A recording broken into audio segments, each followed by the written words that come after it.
হইলাম মিস্টার আলু, বর্তমানে দাম আমার আঙ্গুল ফুলা কলা গাছ। তাই সংবিধান অনুযায়ী আমি এখন এই কাঁচা বাজারের নতুন রাজা। আহ, আহ, আহ, আহ, আহ। জয় মহারাজের জয়, জয় দেশি আলুর জয়। ওই ওইসে ওইসে ওইসে থাম থাম। আহ, রাজা হইয়া ভালোই লাগতাছে। জানি না কতদিন রাজা থাকতে পারুম। বাজারের যে অবস্থা, কখন যে কার দাম বাইরা হুট করে রাজা হয়ে যায় কখন যায় না। তাই যতদিন রাজা আছি রাজত্ব উপভোগ করতেইব। মন্ত্রী, জি হুজুর। আমার পাউডা মেজমেজ করতেছে, আহো একটু পাউডার টিপে দাও। হুজুর ভুলে যাইন না, কয়দিন আগে কিন্তু আমিও রাজা ছিলাম। এখন আমার দাম কমে গেছে, তাই মন্ত্রী হইছি। তাই সাবেক রাজারে সম্মান দিয়া কথা কইবেন। ওরে বাবা, আসসালামু আলাইকুম। আর কি করেন না, আপনার কয়টা দাম বাইরে রাজা হইছেন? আসছিলেন তো 20 টাকা কেজি, হুট করে 400 টাকা কেজি হইয়ে রাজা হইছেন। আর আমি কেমনে রাজা হইছিলাম জানেন? আমার কেজি তো 1200 টাকা পর্যন্ত উঠে গেছিল।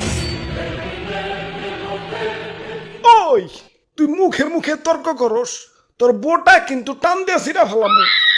ওই তোর বোটার কোনো প্রয়োজনীয়তা আছে? তুই এটা নিয়ে ঘুরস কা? হ্যাঁ, কেউ যদি 1.5 কেজি মরিচ কিনে 1 কেজি তো তোর বুটাই পায়।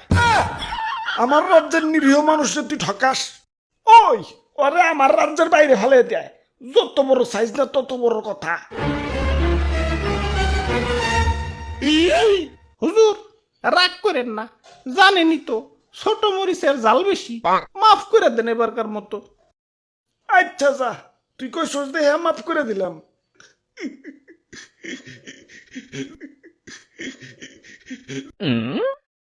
ওই আমার অনেক অনেক ক্ষোভ আছে। আমার দাম যখন স্বাভাবিক আসিল, মানুষ আমার দাম দেয় নাই। যাতা তরকারির সাথে আমার রাঁধছে। ডিম রানবো, আলু দাও। সিম রানবো, আলু দাও। ঘরের তরকারি নাই, আলু ভর্তা বানাও। একটু ইজ্জত আসিল না। গরুর মাংসের সাথে আমার রানলে তাও নিজের একটু বড় বড় মনে হইতো। কিন্তু একদল লোক আবার সেই মাংস থেকে আলু মালু সাইটে রেখে বাইসা বাইসা খালি মাংস খাইতো।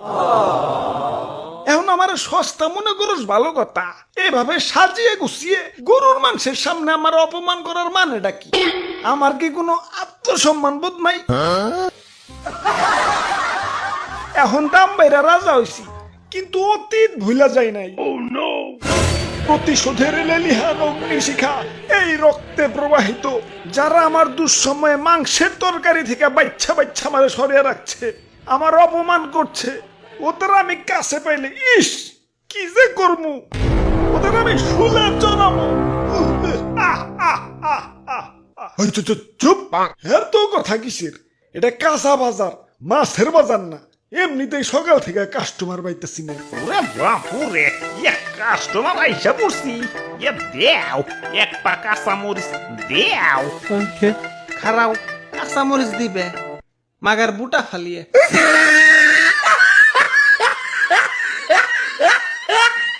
কিরে এমন হাসতাছে কেঠায়? ওই স্বাগতম আমার রাজ্যে, তোমাকে স্বাগতম। ওরে বাপুরে, আলু দি কথা কয়। তোমার রাজ্য? তোমার রাজ্য মানে? হ, এই কাঁচা বাজারই আমার রাজ্য, আর এই রাজ্যের রাজা আমি। হ্যাঁ, আর কয়দিন আগে আমি রাজা ছিলাম। আর তার আগে আমি রাজা ছিলাম। ওরে বাপুরে, তা তুমি কান্দো কেন? আর পিয়াজ যাত্রাই কেমন জানি, কাটাকুটির সময় কেউ আর হাসি মুখে কাটতে পারে না। কাজের বেটি থেকে জমিদারের বেটি সবাই আমার চোখের পানি ফেলতে ফেলতে কাটে। আমি আমার মায়া মানুষের কান্না সহ্য করতে পারি না। আহারে কি কষ্ট। আচ্ছা বুঝলাম, তুমিও রাজা ছিলে, তুমিও রাজা ছিলে। বেগুন, তোমার কি অবস্থা? আমি তো সব সময় রাজা, বুঝলে বুঝপাতা, না বুঝলে তেজপাতা। আচ্ছা যাই হোক, আমাকে 2 কেজি আলু দাও। আলুর দাম কিন্তু বাইরে গেছে। 1 কেজি 400 টাকা। 1 কেজি 400, তাহলে 2 কেজি। ওরে বাপুরে, আলু নেওন যাইব না, আলুর পরিবর্তে অন্য কিছু নেও। আলুর পরিবর্তে কি নেওয়া যায়? দাদু, আজকে একজনরে বহুত মিস করবার লাগছি। মাংসের পরিবর্তে এখন কাঁঠাল, মিষ্টি কুমড়া দিয়েও বেগুনি বানানো যায়, পেঁয়াজ ছাড়াও কিন্তু রান্না হয়। কোনো কিছুর দাম বাড়লে আপা ঠিক কোনো না কোনো অল্টারনেটিভ কিছু খুঁজে দিত। তোমরা আপারে তো থাকতে দিলা না। এখন খাও, বাধ্য হইয়া দামি জিনিসে খাও, স্বার্থপর বাঙালি। ইয়া তাইলে আর কি, দেও আমাকে 150 গ্রাম আলু দেও। হ দাও, বড় বড়টা পয়সা দিও। আরে তোমার দাঁতে কি হইছে? দাঁত খুঁচাইতাছো কে? আর কইও না, সকালে আলু দিয়ে মাংস রানছে তো, তাই দাঁতে মাংস এখনো বাইজা রয়েছে। ওই দাঁতে কি খালি মাংসই বাজছে, আলু বাজে নাই? আমি তো আলু খাই নাই, খালি মাংস খাইছি। বাইসা বাইসা আলু গিলা সাইডে রাখছি। আমি তো আলু খাই নাই, খালি মাংস খাইছি। বাইসা বাইসা আলু গিলা সাইডে রাখছি। প্রতিশোধ, আক্রমণ!